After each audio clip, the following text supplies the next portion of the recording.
Ang batang pobre na naging mayaman. Sa isang maliit at liblib na baryo, may isang batang nagngangalang Miguel. Lumaki siyang mahirap sa isang bukirin, kasama ang kanyang ama at ina na masisipag na magsasaka.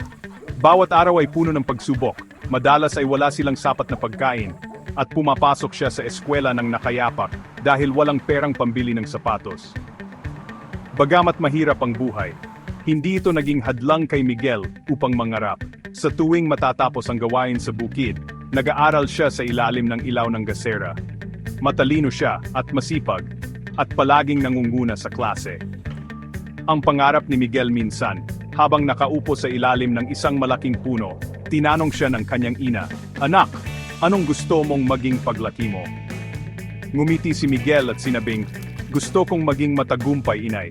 Gusto kong bigyan kayo ng maginhawang buhay." Napaluha ang kanyang ina sa sagot ng anak. Alam niyang hindi magiging madali ang pangarap ni Miguel, ngunit naniwala siyang kayang-kaya niya ito. Ang pagsisikap. Dahil sa kanyang sipag at talino, nakatanggap si Miguel ng scholarship sa isang universidad sa siyudad. Dito, lalong nahasa ang kanyang determinasyon. Habang nag-aaral, nagtrabaho siya bilang isang taga-hugas ng pinggan sa isang maliit na karinderya. Hindi siya kailanman nagreklamo, bagkus ay ginamit niya ang bawat pagkakataon upang matuto. Sa kanyang paglilibang, nag-aaral siya ng negosyo.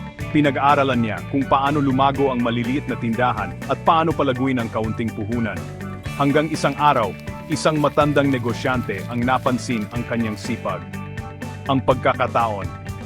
Isang araw, habang naglilinis si Miguel sa karinderya, napansin siya ni Ginoong Salvador, isang matagumpay na negosyante sa kanilang bayan.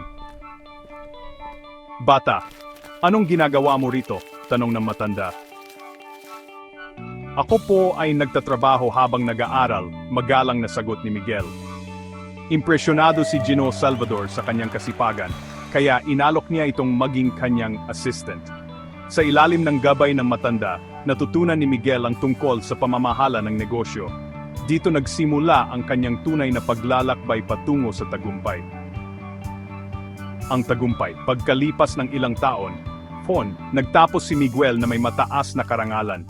Dahil sa kanyang tiyaga at natutunan kay Ginoong Salvador, nagtayo siya ng sariling negosyo. Mula sa maliit na tindahan, lumago ito at naging isa sa pinakamalalaking kumpanya sa bansa. Hindi nagtagal, nakabili siya ng malawak na lupa sa kanilang baryo, hindi para arin, kundi upang itayo ang isang paaralan para sa mga batang tulad niya noon, mga batang may pangarap, ngunit walang sapat na yaman. Bumalik siya sa kanilang lumang bahay, at niyakap ang kanyang mga magulang. "Inay, itay, hindi na po kayo kailanman magtatrabaho sa bukid, panahon na para ako naman ang mag-alaga sa inyo." Napaluha ang kanyang mga magulang sa tuwa. Ang dating batang pobre na walang sapatos, ngayon ay isang matagumpay na negosyante na may ginintuang puso. Aral ng kwento, ang kahirapan ay hindi hadlang sa tagumpay. Sa sipag, tiyaga, at tamang diskarte, ang isang pangarap ay maaring maging realidad. Ang tunay na yaman ay hindi lamang nasa pera kundi sa kabutihang loob at pagbibigay ng oportunidad sa iba.